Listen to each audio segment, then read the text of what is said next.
Alors, nous allons commencer.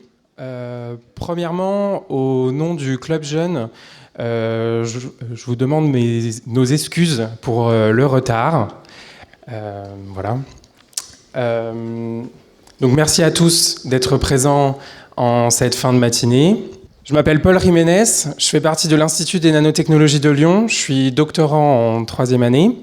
Et surtout, je suis un des membres fondateurs du Club Jeune de la SFO, donc, qui a été créé en 2022. C'est un club pour les étudiants, master ou doctorat, pour les jeunes ingénieurs et les jeunes maîtres de conférences, jeunes chercheurs. Donc, nous organisons des événements, comme cette table ronde aujourd'hui. Nous voudrions aussi faire de la vulgarisation scientifique avec différents acteurs partout en France. Le club, justement, est là pour mettre en lien les différents acteurs de l'optique et de la photonique en France, donc l'industrie ou dans l'académique. Donc aujourd'hui, nous avons l'honneur et le plaisir d'avoir Madame Anne-Marie Lagrange, directrice de recherche au CNRS et membre de l'Institut de planétologie et d'astrophysique de Grenoble, et Monsieur Hennequin, aussi directeur de recherche au CNRS et du FLAM à Lille, connu notamment pour ses actions de vulgarisation scientifique via votre émission Ramène ta science sur France Bleu Nord ou votre série vidéo Kesako. Donc merci à vous deux d'être là pour cette table ronde. Nous étions censés avoir Monsieur Étienne Klein, physicien philosophe que je pense beaucoup d'entre vous connaissent. Malheureusement, nous avons eu un message de sa part en toute dernière minute nous indiquant qu'il ne pouvait pas venir car il était malade. Mais il nous a quand même fait un petit mot, donc je vous le partage. Bonjour à toutes et à tous. Pour tout vous dire, je suis très triste de ne pas pouvoir me rendre à Rouen aujourd'hui pour participer au congrès Optique Normandie et notamment de ne pas pouvoir participer à la table ronde qui avait été mise sur pied par les membres du Club Jeune de la Société française d'optique. Mais vous l'entendez peut-être, j'ai attrapé un virus désormais célèbre et on m'a recommandé de ne pas prendre le train et de ne pas trop fréquenter les amphithéâtres pour ne pas risquer de transmettre cette maladie. Voilà, je le regrette parce que j'aurais aimé connaître l'analyse que peuvent faire les plus jeunes d'entre nous à propos de l'évolution des rapports entre la science et la société. Depuis pas mal d'années, je tente de vulgariser, comme on dit, les idées principales de la physique, notamment de la physique quantique, de la physique des particules ou de la cosmologie. Et je me rends compte que les choses évoluent, que le rapport que nous avons avec l'idée même de vérité scientifique est modifiée par notamment les réseaux sociaux. Et j'aurais aimé en discuter avec les plus jeunes qui vont devoir, s'ils sont scientifiques, trouver des façons peut-être plus efficaces de transmettre les connaissances. Bon, ce sera peut-être pour une autre fois. En attendant, je vous souhaite une très belle journée et une très joyeuse fin de colloque. Au revoir.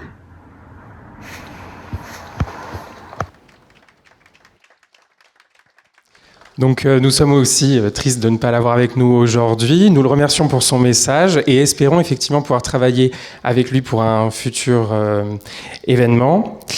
Et évidemment, nous lui souhaitons un bon rétablissement. Je vais maintenant passer la parole à mes deux collègues, Célia Bonnefoy et Pierre Balage, qui vont animer la table ronde. Merci encore d'être là et puis bonne table ronde à tous.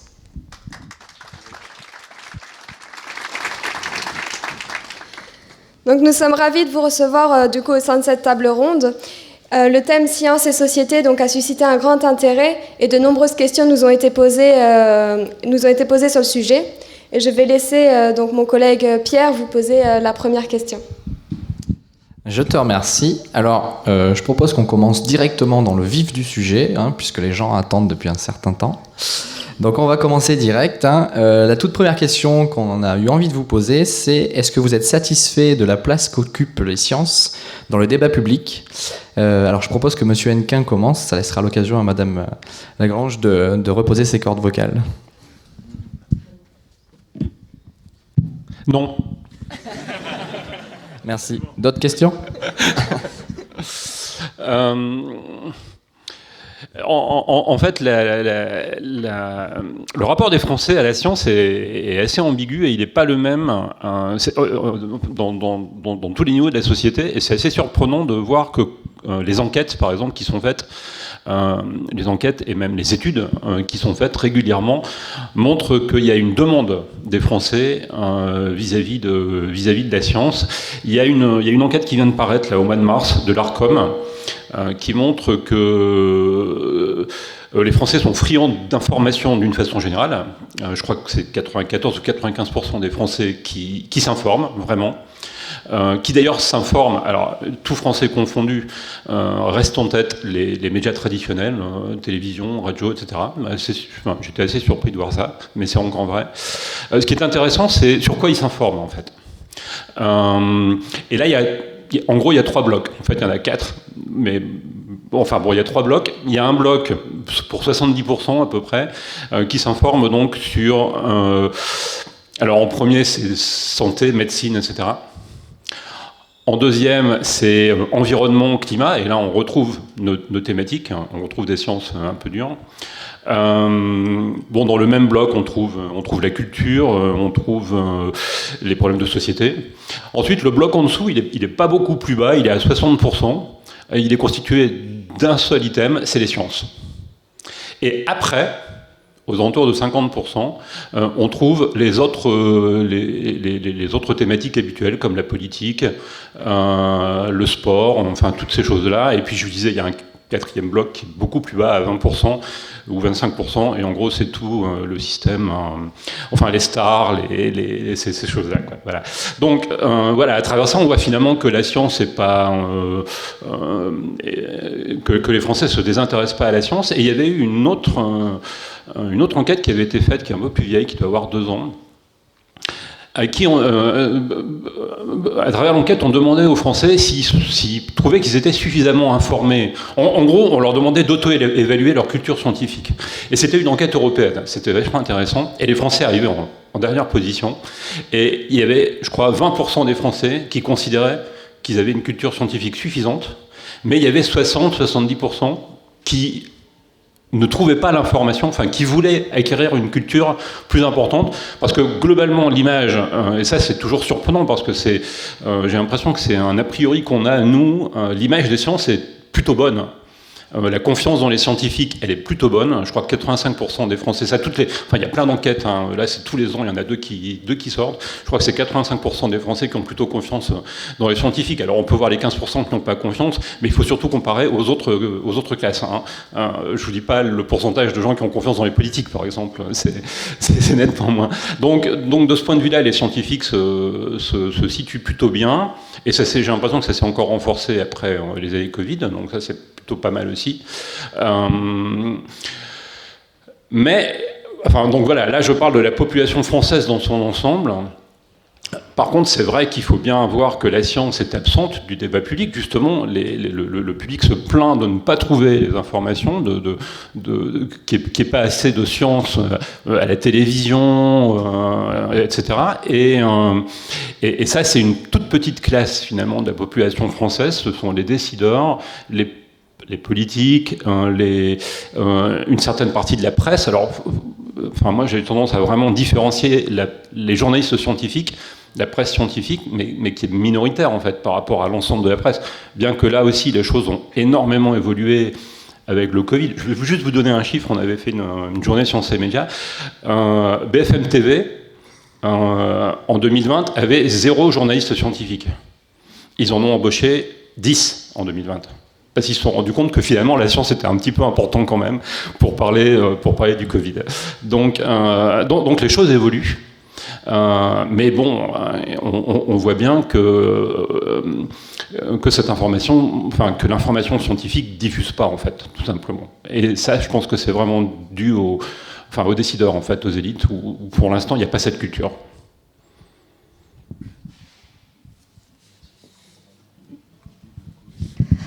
Alors, moi, je suis peut-être un peu moins optimiste que vous sur l'intérêt des gens par rapport à la science. Les sondages, si vous demandez à quelqu'un, vous préférez entendre parler de science ou vous préférez entendre parler de je ne sais pas trop quel blogueur ou influenceur, c'est sûr qu'il va vous dire je préfère la science. Mais en fait, après, quand vous regardez le total des visites des blogueurs ou des influenceurs par rapport au total des visites des scientifiques, il n'y a rien à voir.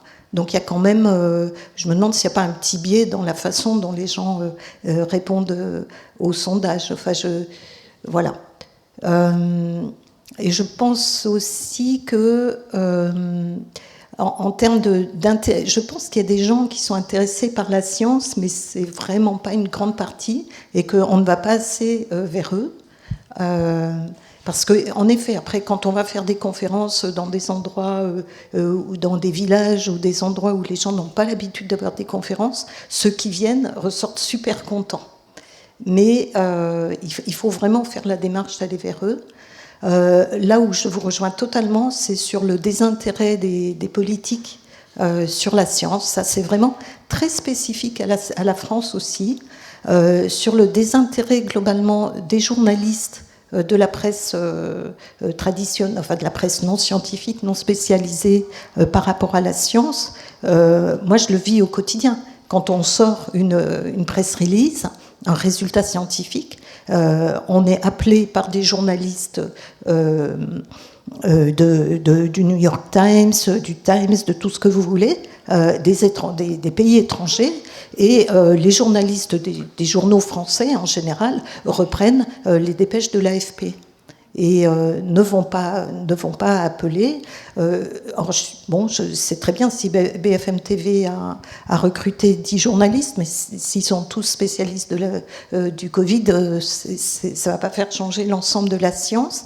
Et moi, vraiment, je vis au quotidien les différences, la singularité française pour la mauvaise connaissance de la science dans le milieu journalistique, et pour connaître un peu des journalistes de presse non spécialisés, ils ont peur de la science. Et il y a vraiment des efforts à faire pour aller former, pour que les scientifiques aillent parler dans les écoles de journalisme, dans les écoles de formation des politiques, à l'ENA, partout, aillent parler de science pour les sensibiliser, je crois. Alors, sur la première partie, on était d'accord, en fait. Il y a une demande des Français, mais l'offre n'est pas suffisante. C'est vraiment ça. Donc là, il y a vraiment du travail à faire.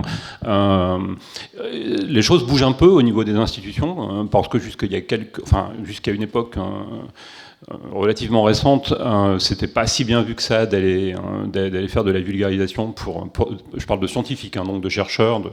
C'était pas très bien vu. Là, les choses sont en train de bouger. Et je pense qu'il faut les encourager. Elles sont en train de bouger à beaucoup d'endroits, pas forcément. C'est pas forcément à l'Institut de physique du CNRS que ça s'appelle comment déjà CNRS Physique, c'est ça, c'est son nom officiel maintenant. C'est pas forcément là que ça bouge le plus, mais enfin voilà, les choses sont en train de bouger, et je pense que ça va aller en s'amplifiant. Sur la deuxième partie, oui, je suis complètement d'accord. L'exception culturelle française. C'est aussi, malheureusement, l'absence de la culture scientifique dans la culture. Et ça, c'est vraiment frappant quand on compare aux pays autour de nous, aux pays anglo-saxons. Je vais juste vous rapporter une anecdote, une discussion que j'ai eue avec Viviane Lalande. Je ne sais pas si vous la connaissez, c'est une youtubeuse française, mais qui est maintenant installée au Canada, à Montréal, et qui a pas mal de succès. Et en fait, en discutant avec elle, je lui demandais si finalement elle avait beaucoup de Français, enfin de Français qui la suivaient. Et en fait, elle m'a dit, mais j'ai que ça, j'ai pas de Canadiens. Il n'y a pas de demande au Canada pour ce genre de choses. Sur Radio Québec, qui est l'équivalent un peu de France 3 chez nous, tous les soirs, il y a une émission scientifique sous forme de jeu qui fait la meilleure audience tous les soirs.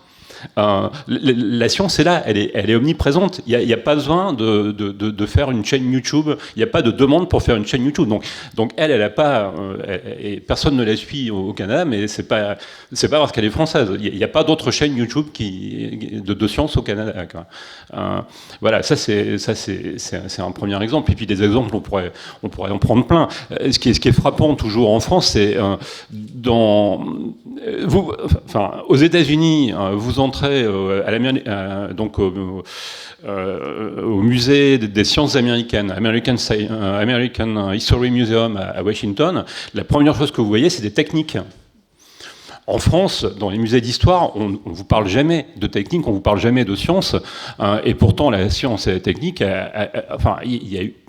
On a eu Fresnel, par exemple, qui a révolutionné le transport maritime. Ça, vous le verrez jamais dans une histoire. Vous le verrez même pas dans un musée d'histoire maritime, en fait. C'est ça qui est fou. Donc il y a vraiment cet a priori qui consiste à pas mélanger la culture scientifique avec le reste. Et ça, c'est vraiment dommage, en fait. Du coup, pour rebondir à ce que vous avez dit que 95% des Français étaient intéressés par les sciences. Mais du coup, d'après vous, est-ce qu'il est possible d'atteindre donc un public qui est moins intéressé par les sciences et comment ? Alors, je réponds en premier. Moi, effectivement, quand j'ai commencé à faire de la vulgarisation, j'ai commencé par utiliser les canaux standards, on va dire.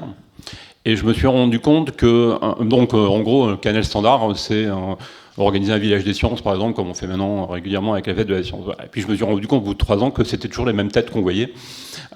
Et ça, c'est frustrant, parce que, bon, ok, ça marche, mais on a l'impression de toucher du monde, mais en fin de compte, comme c'est toujours les mêmes, on touche pas tant de monde que ça. Et donc, effectivement, j'ai pas mal réfléchi à cette question. J'ai essayé de voir comment on pouvait faire pour toucher des gens effectivement, qui a priori seraient pas venus spontanément. Donc on a commencé à le faire avec nos... En fait, l'événement dont je parle, c'est le festival de physique qu'on a organisé à Lille dans la deuxième partie des années 2000. Et en fait, les dernières éditions, qui ont toujours marché aussi bien, on faisait pas de com du tout, on faisait pas de publicité, on montait un chapiteau dans un endroit central, en fait, une grande place au milieu des rues piétonnes de Lille. Et du coup, là, pour le coup, on avait juste les gens qui passaient par là, ils voyaient de la lumière, hein, littéralement. On mettait beaucoup de lumière quand même pour attirer les gens. Ils entraient, et ce qui est super intéressant, c'est que, donc, effectivement, il faut vraiment imaginer, les gens passent par là, ils n'ont absolument pas prévu d'entrer dans ce truc-là, et ils y restaient en moyenne 2 heures. Donc ça montre quand même que on est parfaitement, que les sciences ça intéresse. Voilà. Bon, par contre, ce genre de dispositif c'est super lourd à mettre en œuvre. Et puis il y a toujours autre chose qui tourne un peu dans la tête, c'est le rapport entre le temps dépensé, puis l'argent investi, et puis le nombre de personnes qu'on voit. Donc c'est pour ça qu'après, moi, je me suis tourné vers les séries Kezako, donc avant les YouTubers. Du coup, je suis pas du tout sur le modèle des youtubeurs.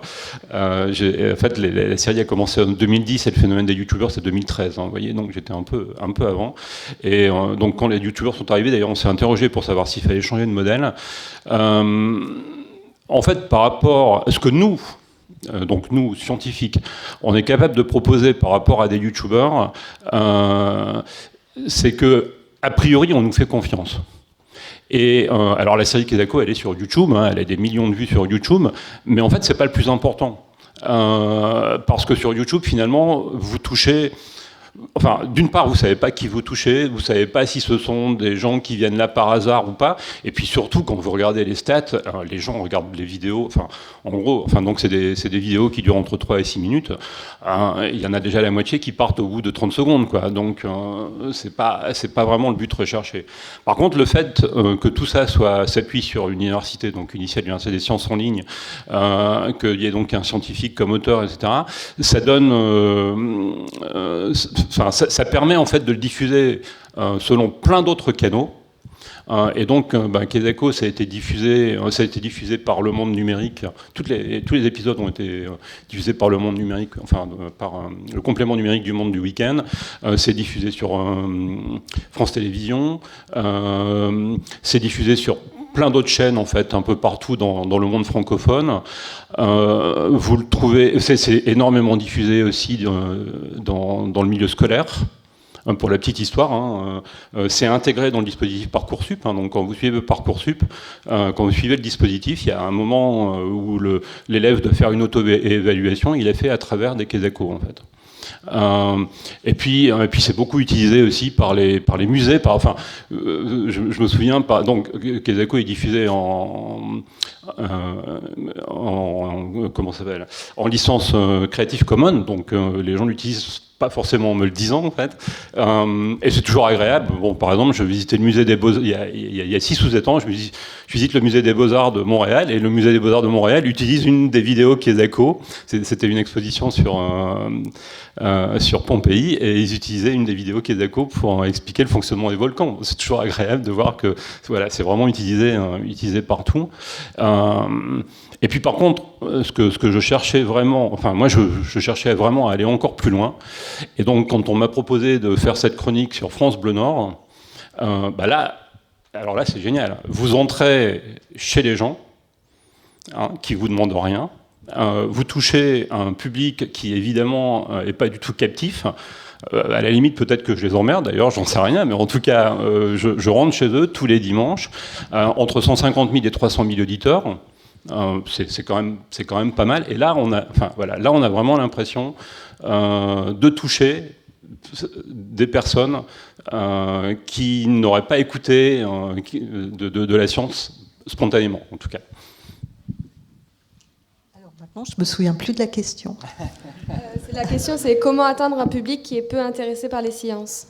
Là, je pense que vous avez fait une bonne démonstration de ce qu'on peut faire. Je pense que en amont, je suis convaincue qu'il faut démarrer le plus tôt possible, et ça passe beaucoup par l'éducation. L'éducation, la sensibilisation à la science, pour que les gens aient envie d'aller écouter vos interventions, qu'ils ne soient pas juste un public captif. Et je pense par exemple aux initiatives. Donc il y a une énorme responsabilité de l'éducation des enseignants dès le plus bas âge. Je pense aussi aux initiatives comme La main à la pâte, qui est vraiment Pierre Léna, Charpak, Yves Quéré, qui est vraiment un formidable outil pour sensibiliser les enseignants, mais via les enseignants, les enfants, à aimer les sciences, à les pratiquer, à avoir une démarche scientifique, pas seulement absorber des choses, mais avoir une démarche critique au sens positif du terme, et cette sensibilisation qu'il faut absolument développer. Oui, donc il est clair que si on en est là, c'est parce qu'effectivement l'éducation ne fait pas son job, entre guillemets. Enfin, si on avait des professeurs des écoles qui avaient une bonne formation scientifique, ce qui n'est pas le cas du tout, si on avait... Là aussi, je peux vous raconter une anecdote. Une collègue qui a eu un poste à Washington, qui est partie avec son gamin, qui était donc en équivalent CE1, et qui nous expliquait... Alors, je ne dis pas que tout est parfait aux États-Unis. On imagine bien qu'une collègue en poste à Washington, elle ne prend pas l'école la plus pourrie du coin. N'empêche qu'il y avait 2 sorties scientifiques par mois, et il y avait déjà en CE1 un prof spécifique pour les sciences. Et puis bon, on connaît cette habitude de faire les science fairs là, aux États-Unis, ce qui est complètement inexistant en France. Donc, encore une fois, on a une marge de manœuvre très très large en France pour réintroduire les sciences au niveau de l'éducation. Et si c'était le cas, on n'aurait pas... si c'était le cas, en gros, la science ferait partie de la culture. Ouais, très Très bien, merci pour cette réponse. On va rebondir un petit peu là-dessus, notamment avec vous, Anne-Marie Lagrange, puisque nous, on s'est intéressé aussi un petit peu à la pop culture, notamment le cinéma. Alors, évidemment, entre nous, on a en tête Interstellar, par exemple. Est-ce que vous pensez que ça, c'est des médias, des choses qui peuvent générer de l'intérêt pour les sciences par le grand public ? Je ne sais pas trop quoi vous répondre. Ça peut susciter effectivement des questions. Après, un intérêt à très large échelle, honnêtement, je ne sais pas. C'est bien qu'il y ait des films comme ça, il n'y a pas de souci. Mais je crois vraiment que... il faut tout faire pour attirer les gens aux sciences dures, pas seulement s'intéresser à la science, parce que qui ne confondent pas science et médecine en particulier, où aujourd'hui beaucoup science et environnement. L'environnement, c'est quelque chose de préoccupant auquel on doit tous faire attention dans son quotidien, dans son travail, etc. Mais c'est pas que ça la science. Et donc, moi, je suis un peu focalisée là-dessus, mais c'est vraiment sur l'enfance que je pense qu'il faut agir le plus. Oui, alors là aussi, on repart aux États-Unis. On a parlé d'Interstellar. Je vais prendre une série là, qui a du succès depuis 4-5 ans, qui est sur Netflix ou Apple TV, je ne sais plus, qui est For All Mankind. Je ne sais pas si vous connaissez. C'est une uchronie dont le point de bascule se situe en juin 1969. En fait, les Russes atterrissent sur la Lune un mois avant les Américains. Et donc, voilà, il y a toute l'histoire qui est développée. Et à la fin de chaque épisode, vous avez un lien sur une nouvelle vidéo, The Science Behind For All Mankind. Donc, et effectivement, donc on est en astro, en mécanique en tout cas, et voilà, chaque épisode est suivi et analysé par les producteurs eux-mêmes au sujet de la science qu'il y a dedans. Voilà, en France, là, toujours pour parler de séries, il y a, je sais pas moi, dans le Foundation, donc la reprise je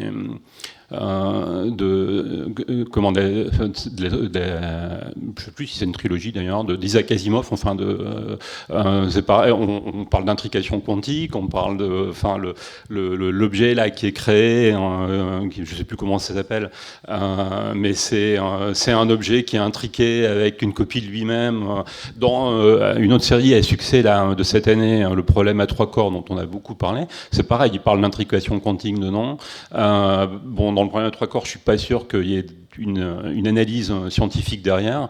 Ce serait plus compliqué parce que là, par contre, c'est un peu limite. Mais voilà. Donc il y a, oui, je pense que et on parle, on a parlé cinéma, mais je ne sais pas si vous aviez aussi en tête, il y a aussi la littérature quand même, la littérature de science-fiction.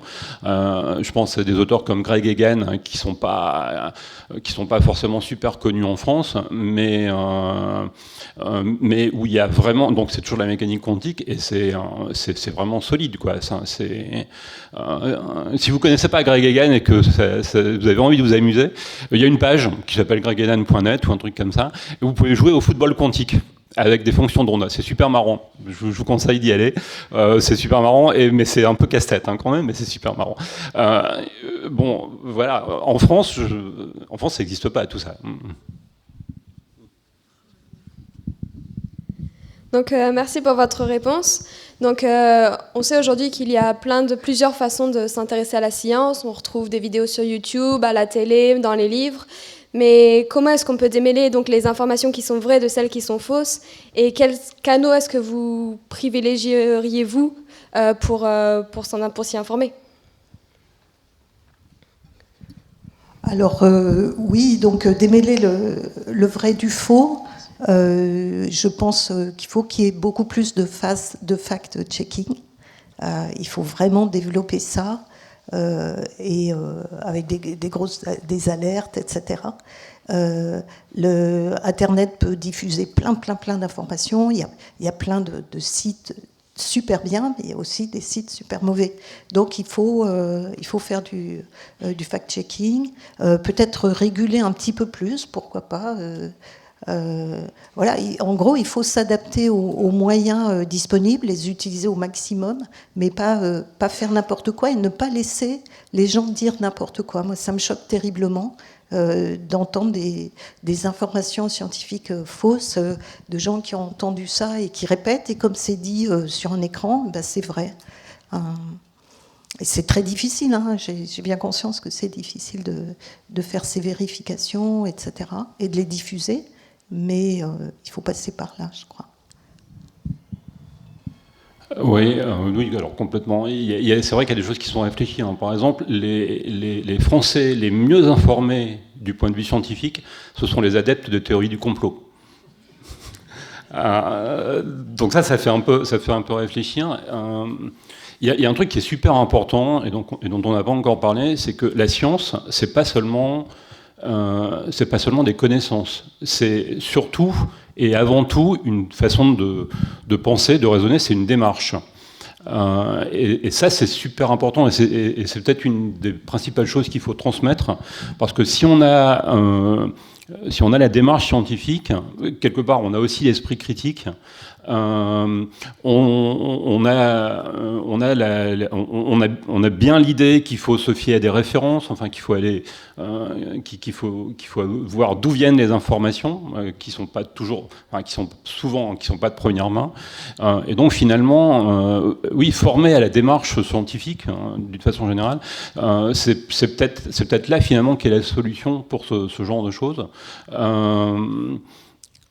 Mais là, dans l'immédiat, comme je vous disais, les mieux informés, c'est pas être bien informé, finalement, ça mène pas forcément au bon endroit, quoi.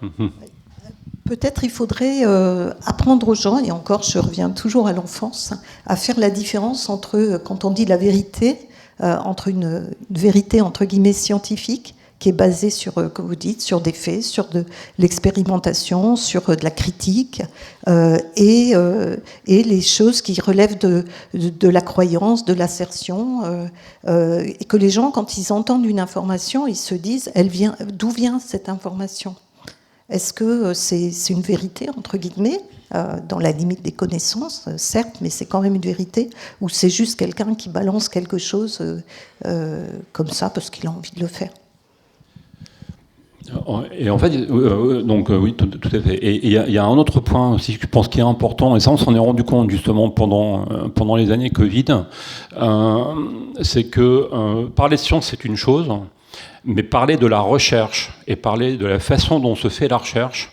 Je me souviens pendant les années Covid, il y a vraiment des journalistes qui s'étonnaient du langage des scientifiques, qui était jamais complètement affirmatif. Il y avait même en plateau parfois des scientifiques qui n'étaient pas d'accord entre eux. Mais c'est ça la recherche en fait. En réalité, ils étaient d'accord entre eux. Enfin, ils étaient d'accord sur le fait qu'il y avait des choses dont on n'avait pas encore la connaissance parfaite et qu'il fallait continuer à chercher. Et ça, c'est vraiment quelque chose qui est apparu pendant ces années Covid là. Je pense que moi j'étais passé un petit peu à côté avant. C'est vraiment montrer comment fonctionne la communauté scientifique. Ça, c'est super important. On ne sait pas tout. On a des bonnes idées de ce qui est faux, de ce qui marche pas. Par contre, on n'a pas encore la connaissance ultime. Et puis, je dirais comme conséquence, il faut continuer à nous donner plein de crédits pour continuer à faire nos recherches, quoi. Mais ça, c'est autre chose. Bon, écoutez, on va passer à l'autre question, mais je suis plutôt d'accord, hein.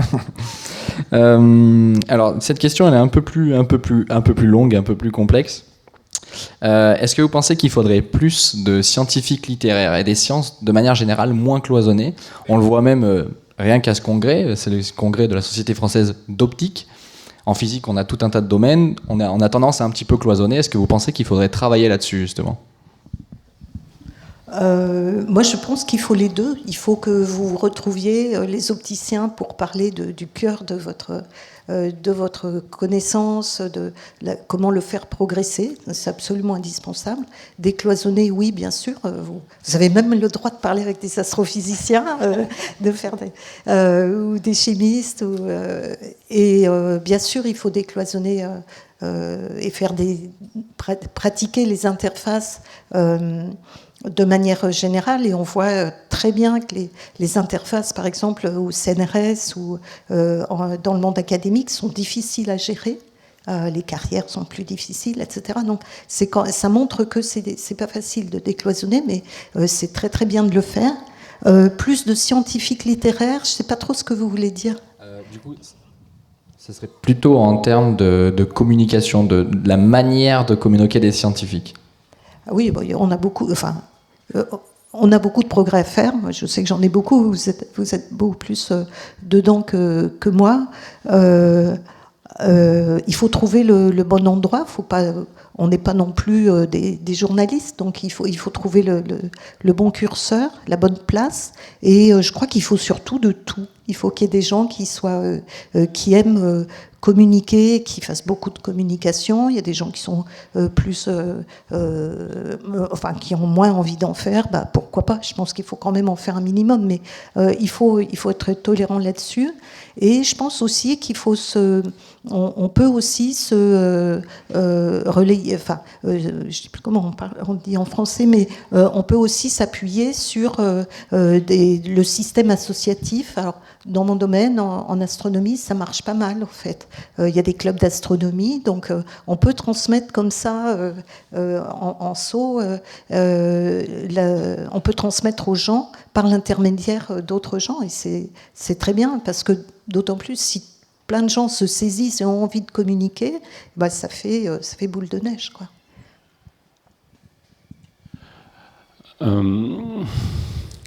Moi, je dirais, on parle de culture scientifique, et pour transmettre une culture scientifique, il faut déjà l'avoir au départ.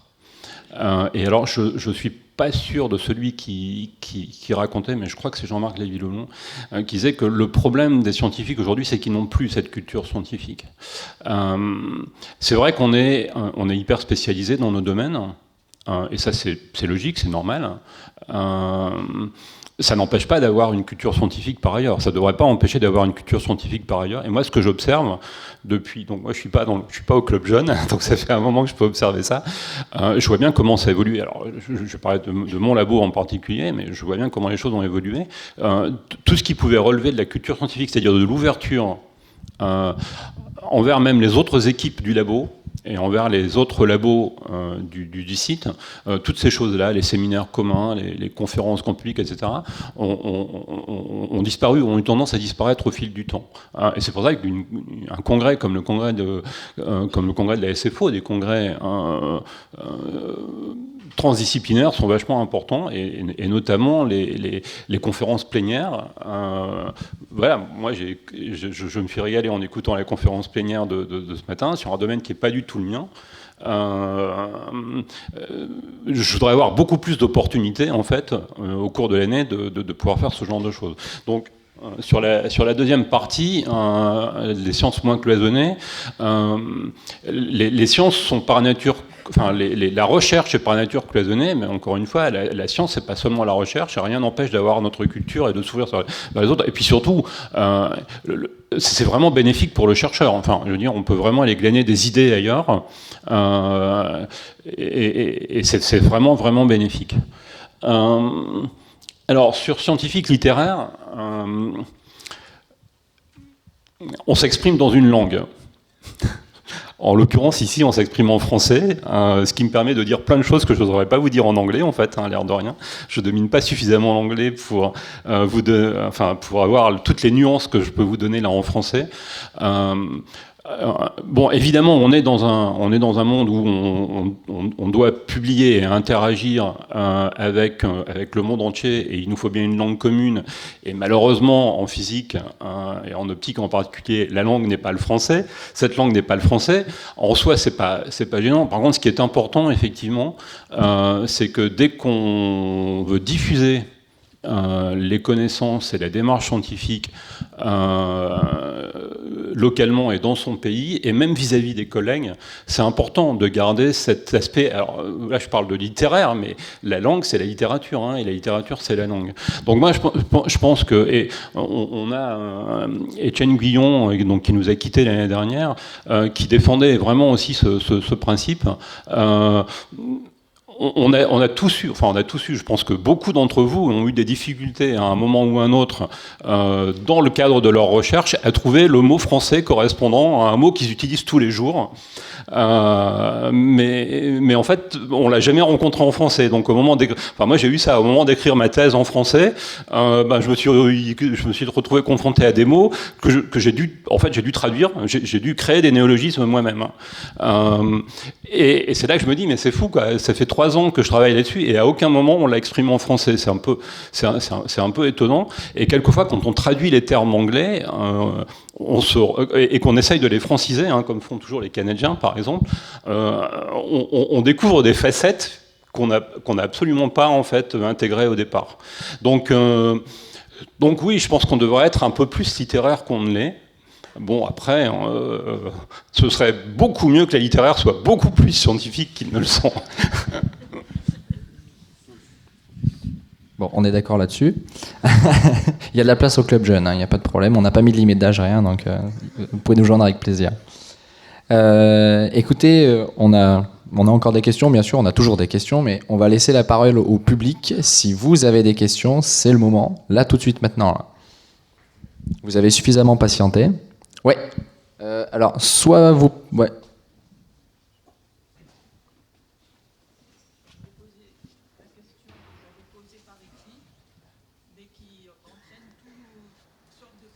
Dont certains ont été répondus pour mon propre compte. Je suis une littéraire, hein, qui est partie de l'école maternelle de et à bas, qui actuellement s'intéresse à les cours d'empathie qu'on devrait donner à l'école primaire, à l'école maternelle, s'il vous plaît. Parce que c'est là qu'on apprend la langue maternelle, tous les problèmes de langue. Alors ma question serait... Non, mais on ne peut pas donner. Non, il faut un principe d'inquiétude qui jouerait dans les métiers scientifiques, journalistiques, professoraux et chez tout humain. Alors, existe-t-il un principe d'inquiétude? Alors, bien que littéraire, principe d'inquiétude, dans ma texte, ça a fait principe d'incertitude d'Heisenberg.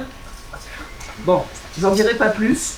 Mais toute la physique quantique a attiré ma curiosité, bien que je ne sois pas du tout scientifique. Enfin, voilà, je viens des sciences sociales et des sciences humaines.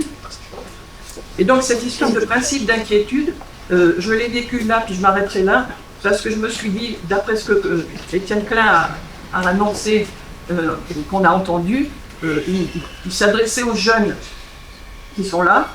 Et là, je remarque qu'on est une fournée de vieux de plus de 80 ans.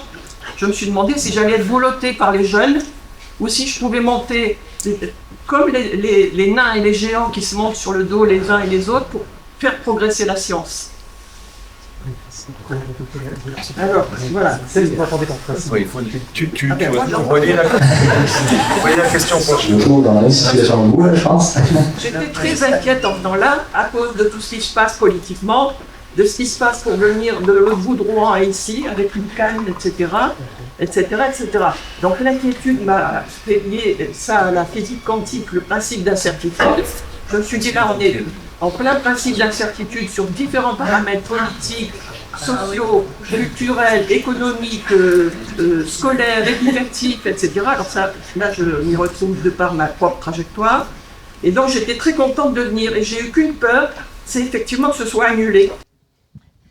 Moi, je peux quand même peut-être dire quelque chose en écho à ce que vous dites, c'est que pour moi, justement, on vit effectivement des temps politiques extrêmement inquiétants. Il y a une inquiétude économique, etc., tout ce qu'on veut.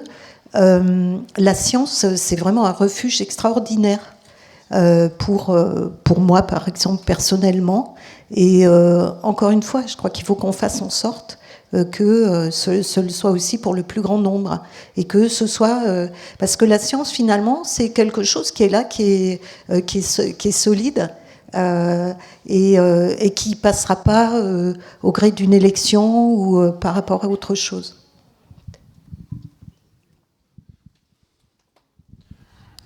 Je ne sais pas quoi dire en fait. Il y a effectivement une ambiance générale aujourd'hui, que ce soit politique en France et puis autour du climat, enfin autour de l'avenir d'une façon générale, qui fait qu'il y a beaucoup de questionnements, on entend beaucoup de questionnements autour de la science. Alors là aussi, et c'est un petit peu les informations les remarques qu'on entend parfois dans la bouche de journalistes non scientifiques, encore une fois, donc qui dominent pas le sujet en l'occurrence, sont pas forcément le reflet de l'opinion vis-à-vis de la science. J'ai été surpris. Je reviens sur les enquêtes dont je parlais tout à l'heure. C'est une enquête qui est parue en 2022. J'étais vraiment surpris de constater que les Français globalement étaient. Alors, je ne vais pas utiliser le terme scientiste parce que sinon, il a une connotation un peu péjorative, mais les Français avaient confiance dans la science pour résoudre les problèmes de l'avenir à 60-65%, quelque chose comme ça. Enfin, c'était plus de la moitié, quoi. Ça veut dire quelque part qu'ils font la part des choses entre. Ils font la part des choses. On peut espérer qu'ils fassent la part des choses, mais c'est pas du tout certain en fait. Il faudrait analyser de façon beaucoup plus profonde, mais on peut espérer qu'ils fassent la part des choses entre la science, la connaissance scientifique, et puis l'usage qu'on en fait derrière, très souvent modifié par des problèmes économiques, des problèmes politiques, et donc je me souviens, c'était une question bizarre je trouvais la question bizarre, mais bon, vous savez comment sont les sondages, les enquêtes. Il y avait donc une des enquêtes de l'Ipsos, il avait demandé est-ce que vous pensez que la science rend l'homme meilleur? C'est bizarre comme question. N'empêche que 80% avaient répondu oui. Bon, j'imagine que... Alors, c'était effectivement l'homme meilleur, je suis désolé, mais je pense que les sondés ont bien compris que c'était les êtres humains d'une façon générale, quoi, l'humanité d'une façon générale. Donc, donc ce principe... J'ai oublié d'ailleurs le terme que vous utilisiez. Oui. Ouais. Ce principe d'inquiétude... en tout cas, il y a des collègues, alors j'ai oublié qui d'ailleurs, a écrit un bouquin qui s'appelle Halte au catastrophisme. Alors on peut être d'accord ou pas avec lui, mais je pense qu'il y a des choses à retenir dedans en fait. Je suis peut-être trop optimiste, mais tout n'est pas noir, quoi. Tout n'est pas noir. Il y a du taf, il y a plein de choses à faire. Le contexte politique en France, il est aussi inquiétant, mais on est en France, quoi. Non, mais ça va. Je voulais juste commenter les résultats des sondages, des enquêtes dont tu as parlé. Et je suis plutôt de l'avis d'Anne-Marie qu'il faut peut-être regarder comment les enquêtes sont faites. Et je pense que là, on n'est pas dans le principe d'incertitude, mais plutôt dans le principe de perturbation de la mesure. Et je donne pour exemple, en 2006, je participais à un jury populaire tiré au sort donc par Ipsos sur les nanos. C'était l'époque où il y avait des effervescences sur les nanos. Et à la fin du jury, j'étais ravi des conclusions du jury populaire qui étaient constituées des personnes de tous âges, avec des métiers divers, des chômeurs, des étudiants, etc. Ils ont tous prôné plus de sciences à la télé, plus de sciences à la radio, plus de sciences dans les journaux, plus d'informations, plus de connaissances. Mais je pense que la mesure là, et c'était superbe, mais la mesure était aussi perturbée parce que dès qu'on pose la question, on est en train d'engager les gens à réfléchir et à s'intéresser. Ce qui montre que ce qu'il faut qu'on fasse. Mais je ne crois pas que 85% des Français attendent la science ou les connaissances en sciences spontanément. Je suis complètement d'accord avec toi, il faut bien faire la part des choses. J'ai parlé d'enquête, j'ai parlé d'études. Les enquêtes de l'Ipsos, il faut, à chaque fois, ils publient un rapport complet. Et franchement, il faut pas retenir juste ce qui est publié dans les journaux, il faut vraiment lire le rapport complet. Je me souviens par exemple de cette enquête qui était parue, si j'ai bien mémoire, en 2019, disant que, je sais plus, c'était 50% des jeunes ou 60% des jeunes adhéraient à l'idée que la Terre était plate. Je ne sais pas si vous vous souvenez de ça, ça a fait grand bruit à l'époque. Si vous allez voir comment a été menée l'enquête, c'est complètement faux, quoi. La première question qu'on posait, c'était est-ce que vous connaissez la théorie du complot disant que la Terre est plate? Et là, on avait 95% des gens qui répondaient non. Et sans tenir compte de leur réponse, on leur demandait est-ce que vous pensez que ça pourrait être possible que la Terre soit plate? Et donc, les gens répondaient là, 60%, ben oui. Mais ça n'a, enfin, la façon de faire va pas du tout, en fait. Non, moi, je me base surtout, là, et pour les 85%, par exemple, je me base surtout sur cette étude qui est menée depuis 1971, à intervalles réguliers, par des gens du Sénat, donc c'est vraiment une étude. La dernière, le dernier rapport a été publié, je crois, en 21 ou en 22, je crois. Et là, c'est vraiment intéressant. D'abord, il n'y a pas eu d'évolution entre 72 et 2022, et les Français font toujours confiance à la science et aux scientifiques. Voilà. Et ça, je pense que ça, enfin, quand je dis font confiance, donc à 85%, quelque chose comme ça. Donc voilà, ça, je m'y fie. Le reste, oui, il faut vraiment analyser en détail. Et bon, je pense que j'ai pris aussi un peu les précautions là, en parlant, par exemple, la dernière enquête de l'Arcom, qui était une enquête plutôt sur l'information d'une façon générale.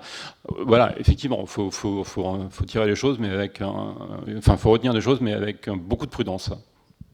C'est pas une science super exacte, quoi. Et puis il faut regarder tout simplement l'échantillon aussi. Là, l'enquête de l'Arcom, c'est sur 10 000 personnes, c'est quand même plus sérieux que des échantillons de quelques centaines, quoi. Merci pour cet échange. Est-ce qu'il y a éventuellement une dernière question du public ? Moi, je voulais regretter l'absence d'Étienne Klein. Parce qu'il a su m'entraîner dans des domaines qui ne sont pas les miens. Et j'ai acheté plusieurs de ses livres. Je ne comprends pas tout, mais j'ai été passionnée par sa façon d'approcher certains sujets. Voilà. Mais on est aussi désolé qu'il ne soit pas là. Et je pense que vous êtes loin d'être un cas isolé, à mon avis. Du coup, j'en profite. Moi, j'ai une question. Comment vous pensez qu'il faudrait faire pour augmenter la présence des scientifiques dans les médias et dans l'environnement français, finalement, sachant que, justement, comme vous l'avez dit, ça prend quand même beaucoup de temps. Alors, comment on combine les deux, quoi ? La réponse à cette question est compliquée. Moi, j'ai quand même l'impression que, globalement, le problème, c'est nous. Enfin, en tout cas, ce que disent les journalistes, c'est que le problème, c'est nous, les scientifiques. Et je comprends pourquoi. Enfin, c'est vrai que ça prend énormément de temps. Si on est... idéalement, il faut même se former avant. Si on n'a pas la chance de... Enfin, moi j'ai appris sur le tas en gros, mais donc maintenant je connais un peu les ficelles des journalistes, mais c'est mieux de les connaître avant de commencer, surtout si on parle de sujets qui sont médiatiques et donc qui vont être fortement diffusés. Donc il y a des tas de formations, le CNRS propose des formations à ça. Il y a vraiment moyen de se former à la fois à la médiation et donc à la médiation, à la vulgarisation et à l'interaction avec des journalistes. C'est des choses qui sont mises en place et qui marchent très bien. Mais oui, le problème, moi je vois bien, j'ai été pris en quelque sorte au piège quand j'ai commencé. J'ai commencé à vraiment faire de la vulgarisation en 2005 pour l'année internationale de la physique. Donc il y a très longtemps, les choses sont montées un petit peu en puissance. Et il y a des collègues, tout le monde connaît Roland Lougue. En fait, ça nous bouffe de plus en plus de temps sur la recherche, quoi. Et en fait, il faudrait être beaucoup, beaucoup plus nombreux à faire ce genre de choses, parce que là, en fait, comme on est relativement peu nombreux, c'est toujours les mêmes qui sont sollicités. Et du coup, effectivement, ça prend énormément de temps.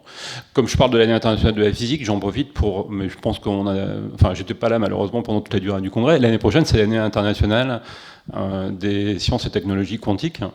Et donc, là aussi, on va pouvoir s'amuser. Moi, je ne suis pas sûre de partager totalement votre avis. Oui, il faut que les scientifiques apprennent à mieux communiquer, on est bien d'accord.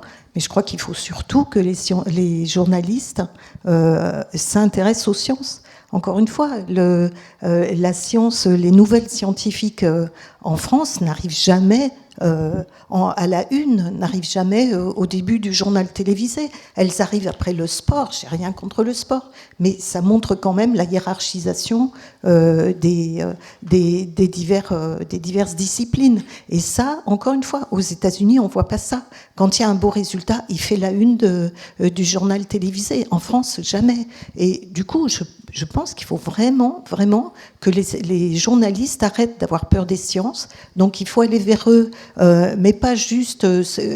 un journaliste, qu'est-ce qu'il veut finalement? Un journaliste aujourd'hui, s'il doit parler de science, il va chercher ce qu'ils appellent le bon client, c'est-à-dire celui qui parle bien, etc.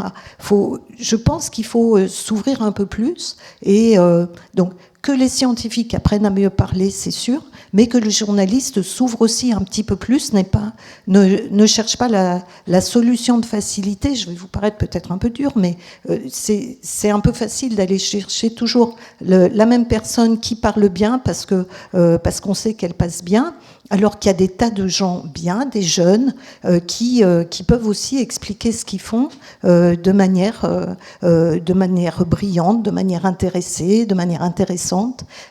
Et là, c'est vraiment la formation des journalistes, et leur état d'esprit qu'il faut faire évoluer. Je crois.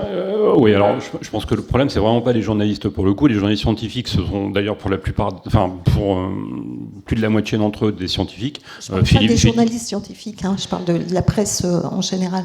Oui, mais ce sera jamais un journaliste politique qui viendra interroger un scientifique. Enfin, les journalistes sont super cloisonnés. Non, mais quand je parle d'un JT, c'est un journaliste qui présente... Mais c'est le rédac-chef.